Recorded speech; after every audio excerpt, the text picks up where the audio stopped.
Hello' বন্ধু, current আছামলৈ স্বাগতম। আজি ক'বলৈ লৈছোঁ বৰকচুত কি কি আছে আৰু বৰকচু কিমান খাব। হেল্ল' বন্ধু, বৰকচুত ভিটামিন চি আৰু এ আছে বাবে ৰোগৰ বিৰুদ্ধে ই যুঁজিব পাৰে।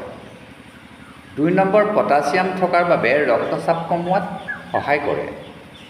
3 নম্বৰ, লোহা আৰু ফলেট থকাৰ বাবে ৰক্তহীনতাত ভুগি থকা ৰোগীৰ বাবে ই উপকাৰী। 4 নম্বৰ, গ্লাইচেমিক ইণ্ডেক্স থকাৰ বাবে তেজত চেনিৰ মাত্ৰা বাঢ়িবলৈ নিদিয়ে। 5 নম্বৰ, ভিটামিন এ আৰু ই থকাৰ বাবে ছাল আৰু চুলিৰ বাবে ই উপকাৰী। 6 নম্বৰ, কেলছিয়াম, মেগনেছিয়াম আৰু ফছফৰাছ থকাৰ বাবে হাড় শক্তিশালী কৰে। ইয়াৰ পিছৰ ভিডিঅ'টোত মই আপোনালোকক বৰকচুৰ সাৱধানতাৰ বিষয়ে অৱগত কৰিম। যদি আপুনি এতিয়াও মোৰ ভিডিঅ'টো চাই আছে তেতিয়াহ'লে এটা লাইক আৰু কমেণ্ট কৰি মোক উৎসাহিত কৰিব বুলি মই আশা কৰোঁ। হেল্ল' বন্ধু, আপোনালোকে ক্ৰমাগতভাৱে এই বৰকচুৰ বিষয়ে জানি আহিছে ক'বলৈ লৈছোঁ, জানি থাকিব।